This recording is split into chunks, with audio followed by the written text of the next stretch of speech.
CPM-നും BJP കൂടി കിട്ടിയേക്കുന്നതിനേക്കാൾ കൂടുതൽ seat Thrissur ടൗണിൽ ഇല്ലേ, തൃശ്ശൂർ ടൗണിൽ, തൃശ്ശൂർ കോർപ്പറേഷനിൽ UDF-നുണ്ട്. പിന്നെ കണ്ണൂർ, മലബാർ ഞങ്ങൾ അടിച്ച് CPM കാണാനില്ല പല ജില്ലകളിലും. ഇപ്പോ 33 ജില്ലാ പഞ്ചായത്ത് ഡിവിഷനുള്ള മലപ്പുറത്ത് 32 ജയിച്ച UDF, 27 എന്നുള്ള എറണാകുളത്ത് 25 ഏതോ 1-2 സീറ്റ് ചോദിച്ചു. ഇടുക്കിയിൽ, മധ്യ തിരുവിതാംകൂറിലേക്കും ഞങ്ങൾ അതിശക്തമായ തിരിച്ചുവരവ ഞങ്ങൾ നടത്തിയിരിക്കുന്നത്. കോട്ടയം എന്തായിരുന്നു കഴിഞ്ഞ അസംബ്ലി? ഇതിപ്പം നിങ്ങളൊരു കാര്യം മനസ്സിലാക്കേണ്ടത് 2016-ലെയും 2021-ലെയും തുടർച്ചയായ 2 അസംബ്ലി തെരഞ്ഞെടുപ്പുകളിലെ തോൽവിക്ക് ശേഷം ഉള്ള അതിശക്തമായ UDF-ന്റെ ഒരു തിരിച്ചുവരവ് കൂടിയാണ്. കോട്ടയം ജില്ലയ്ക്ക് എന്താ വിജയം? 25-16 സീറ്റാ ജില്ലാ പഞ്ചായത്തിലേക്കൊക്കെ നമ്മൾ നേടിയിരിക്കുന്നത്. ഞങ്ങളുടെ മുന്നണിയിലുണ്ടായിരുന്ന ഒരു കക്ഷി അപ്പുറത്തേക്ക് പോയിട്ട് പോലും ഇപ്പോൾ ഞങ്ങൾക്ക് ആ വിജയം, വലിയ വിജയം കോട്ടയത്ത് കോട്ടയം, ഇടുക്കി, പത്തനംതിട്ട ജില്ലകളിലെ വിജയം, കൊല്ലത്തും തിരുവനന്തപുരത്തും ഉണ്ടാക്കിയിരിക്കുന്ന മുന്നേറ്റം, എറണാകുളത്ത് ഉണ്ടാക്കിയിരിക്കുന്ന ഏകപക്ഷീയമായ മുന്നേറ്റം, എറണാകുളം, മലപ്പുറം ജില്ലകളിൽ ഏകപക്ഷീയമായ മുന്നേറ്റമാണ്. എതിരാളികളെ കാണാൻ പോലുമില്ല. അല്ല, അങ്ങനെയൊന്നും ഞാൻ ഒരു കക്ഷികളെയും നമ്മൾ അങ്ങനെയൊന്നും വിലയിരുത്താൻ പാടില്ല. അല്ല, അതുകൊണ്ടെന്താ കാര്യം? അത് നമ്മൾ വിജയിക്കുമ്പോൾ നമുക്ക് സന്തോഷം, മനസ്സിലായി? അത് ആരും ചെറുതായി കാണണ്ട. ഞങ്ങൾ അങ്ങനെയൊന്നും ചെയ്യില്ല. ജയിക്കുമ്പോൾ അഹങ്കാരം പറയില്ല, തോക്കുമ്പോൾ തോപ്പിച്ച ആളുകളെ ചീത്തയും വിളിക്കില്ല. ഇതുപോലെ ഇപ്പോൾ CPM-കാർ പറഞ്ഞ പോലെ നമുക്ക് ജയിക്കുമ്പോൾ നമ്മൾ കുറെ കൂടി വിനയാനിതരായി ഞാൻ എപ്പോഴും പണ്ട് പറഞ്ഞിരുന്നതാണ്, തോൽവി മാത്രം പഠിച്ചാൽ പോരാ, വിജയവും കൂടി പഠിക്കണം. അത് ഞാൻ എപ്പോഴും ആവർത്തിച്ച് പറഞ്ഞുകൊണ്ടിരുന്ന ഒരു കാര്യമാണ്. എപ്പോഴും നമ്മുടെ പാർട്ടി കമ്മിറ്റികളിലും മറ്റു പൊതുസ്ഥലങ്ങളിലും ഈ വിജയത്തെക്കുറിച്ച് ഞങ്ങൾ വളരെ വിശദമായി നമ്മൾ പഠിക്കും. അപ്പോഴാണ് നമുക്ക് എല്ലാ കാര്യങ്ങളും മനസ്സിലാവുന്നത്. അല്ല, അതൊന്നും നമുക്ക് സംസാരിക്കാനുള്ള സമയമായിട്ടില്ല.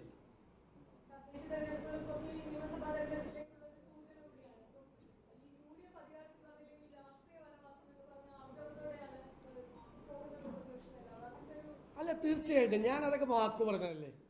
UDF-ന് തിളക്കമാർന്ന വിജയം നിയമസഭാ തെരഞ്ഞെടുപ്പിൽ ഉണ്ടായില്ലെങ്കിൽ ഞാൻ രാഷ്ട്രീയ വനവാസത്തിന് പോകും. ഏറ്റവും അവസാനത്തെ ഒരു പത്രസമ്മേളനം, തിളക്കമാർന്ന വിജയം ഉണ്ടായില്ലെങ്കിൽ എന്റെ ജീവിതത്തിലെ ഏറ്റവും അവസാനത്തെ ഒരു പത്രസമ്മേളനം നടത്തിയിട്ട് ഞാൻ തിരിച്ചു പോകും. ഉറപ്പായിട്ട് പോകും. അത് വാക്കല്ലേ, ഞാൻ കേരളത്തിലെ ജനങ്ങളോടുകൂടി പറഞ്ഞേക്കണ വാക്കാ. നിങ്ങളെ കണ്ടിട്ടേ പോകുള്ളൂ. ജീവിതത്തിലെ ഏറ്റവും അവസാനത്തെ പത്രസമ്മേളനം നടത്തി പോകുള്ളൂ, ലാസ്റ്റ് പിന്നെ കാണില്ല. അങ്ങനത്തെ ഒരു അന്തരീക്ഷം ഉണ്ടായാൽ എന്റെ കോൺഫിഡൻസ് എന്താണ്? എന്റെ കോൺഫിഡൻസ് ടീം UDF ആണ്. എന്റെ കോൺഫിഡൻസ് ലക്ഷക്കണക്കിന് വരുന്ന പ്രവർത്തകർ, ജനങ്ങൾ, ഇവരെ അധികാരത്തിൽ നിന്ന് താഴെ ഇറക്കി UDF-നെ അധികാരത്തിലേക്ക് തിരിച്ചു കൊണ്ടുവരണമെന്ന് ആഗ്രഹിക്കുന്നു. അവർക്ക് ഒരുപാട് പ്രതീക്ഷകളുണ്ട്.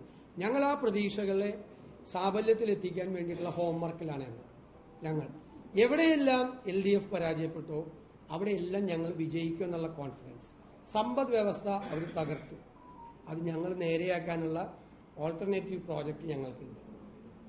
ഞങ്ങൾക്ക് ഒരു കൊല്ലത്തിനകം കേരളം ഉദിച്ചു വരും.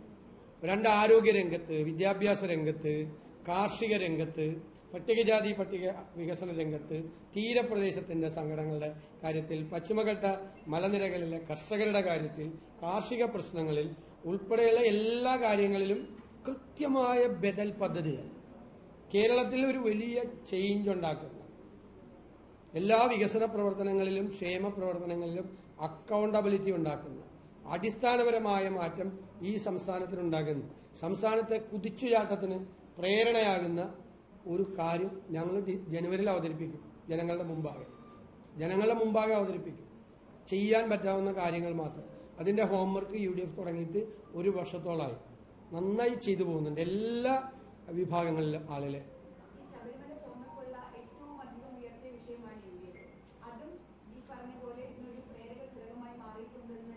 ഉറപ്പായിട്ടും ഞാൻ പറഞ്ഞല്ലോ, ഞാനത് വിശദീകരിച്ച എല്ലാ കുറ്റപത്രവും പറയായിരുന്നുകൊണ്ടാണ്.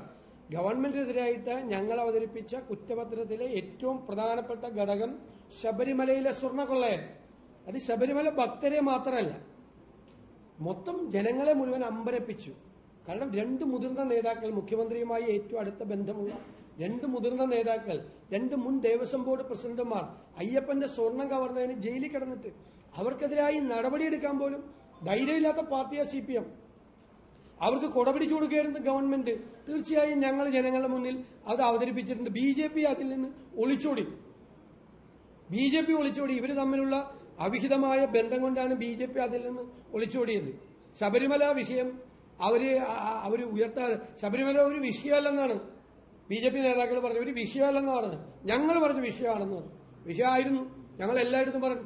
ആ വിഷയത്തെ സൈഡ് ലൈൻ ചെയ്യാൻ വേണ്ടിയിട്ട് ഒരുപാട് ശ്രമം CPMന്റെ നേതൃത്വത്തിൽ നടന്നു. അതുകൊണ്ടാണ് ഞാൻ SITയുടെ മീതെ സമ്മർദ്ദം ചെലുത്തുന്നു മുഖ്യമന്ത്രിയുടെ ഓഫീസ് എന്ന് പറഞ്ഞത്.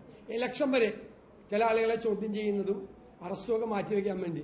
കാരണം ഇലക്ഷനിൽ വീണ്ടും ആ വിഷയം വരരുത് എന്ന് കരുതിയിട്ട്. അതൊക്കെ അല്ല, നമ്മൾ ഹൈക്കോടതിയുടെ നിരീക്ഷണത്തിൽ നടക്കുന്ന അന്വേഷണമാണ്. ഞങ്ങൾ ഇതുവരെ SITയുടെ അന്വേഷണത്തിൽ അതൃപ്തി പ്രകടിപ്പിച്ചിട്ടില്ല. കാരണം അവർ കുറെ കാര്യങ്ങൾ മുന്നോട്ട് പോയിട്ടുണ്ട്. പക്ഷെ അവരുടെ മീതെ വലിയ സമ്മർദ്ദമുണ്ട്. അത് കോടതി ശ്രദ്ധിക്കും. കോടതി അവർക്ക് ധൈര്യം കൊടുത്ത് അവരെ കൊണ്ട് കൂടുതൽ കാര്യങ്ങൾ ചെയ്യിക്കും. ഇത് നമ്മളെല്ലാവരും ഇവിടെ ഉണ്ടല്ലോ, നമുക്ക് അറിയാമല്ലോ എങ്ങോട്ടാണ് ഇത് പോകുന്നതെന്ന് അറിയാമല്ലോ. അപ്പൊ നമുക്ക് ആ ഘട്ടത്തിൽ പറയാം. തീർച്ചയായിട്ടും സർക്കാർ വികസനം പറയുമ്പോൾ ഏറ്റവും വലിയ പ്രതീക്ഷ ഈ ക്ഷേമ പ്രഖ്യാപനങ്ങളിലായിരുന്നു. ക്ഷേമപെൻഷൻ അടക്കമുള്ളത്. അപ്പൊ അതുകൊണ്ട് മാത്രം ജനങ്ങളുടെ വോട്ട് കിട്ടാൻ പറ്റില്ലെന്നുള്ള. ഇല്ല, അതങ്ങനെയല്ല. അതിന്റെ യാഥാർത്ഥ്യമാണ് ഞങ്ങൾ പറഞ്ഞത് ജനങ്ങളോട്. അതായത് ഉദാഹരണത്തിന് 2021 പറഞ്ഞു 1600 രൂപയുടെ സോഷ്യൽ സെക്യൂരിറ്റി പെൻഷൻ, സാമൂഹ്യ സുരക്ഷാ പെൻഷൻ ഞങ്ങൾ അധികാരത്തിൽ വന്നാൽ 2500 ആക്കുന്നു. അപ്പോൾ 900 രൂപ കൂടുതൽ കിട്ടുമെന്ന് കണ്ടപ്പോൾ ഒരുപാട് ആളുകൾ അവർക്ക് വോട്ട് ചെയ്തു. പക്ഷെ അവർ 4.5 കൊല്ലം 1 രൂപ പോലും കൂട്ടിയിട്ടില്ല. അപ്പൊ കബളിപ്പിക്കുകയാണ് ചെയ്ത് ജനങ്ങളെ. 4.5 കൊല്ലം ഞങ്ങൾക്ക് വോട്ട് ചെയ്താൽ ഞങ്ങൾ 900 രൂപ കൂട്ടുമെന്ന് പറഞ്ഞിട്ട് ഒറ്റ പൈസ കൂട്ടിയില്ല. എന്നിട്ട് ഇലക്ഷൻ പ്രഖ്യാപിക്കുന്നതിന്റെ തലയാഴ്ച 400 രൂപ കൂട്ടി എന്ന് പറഞ്ഞാൽ, ഞാൻ അന്ന് ഇതേ ചോദ്യം നിങ്ങളോട് ചോദിച്ചല്ലോ. അങ്ങനെ കേരളത്തിലെ ജനങ്ങളുടെ സാമാന്യ യുക്തിയെ നിങ്ങൾ വെല്ലുവിളിക്കരുതെന്ന് പറഞ്ഞു. അവരെ കളിയാക്കുന്നതിന് തുല്യമായിരുന്നത്. ഇത് ഇലക്ഷന്റെ തലയാഴ്ച. അതുവരെ എവിടെയാണ് ഇവർ ജനങ്ങളെ പറ്റി മറന്നുപോയത്? ഇലക്ഷൻ വരും, ഇപ്പൊ ലോക്കൽ ബോഡി ഇലക്ഷൻ വരും, അത് കഴിഞ്ഞാൽ പിന്നെ അസംബ്ലി ഇലക്ഷൻ വരും എന്ന് ഓർത്തപ്പോഴാണ് ഇവർ ജനങ്ങളെ ചിന്തിച്ചത്. അവർ കൊടുത്ത വാക്കിനെ പറ്റി അവർ ആലോചിച്ചത്. അതല്ലേ പ്രശ്നം.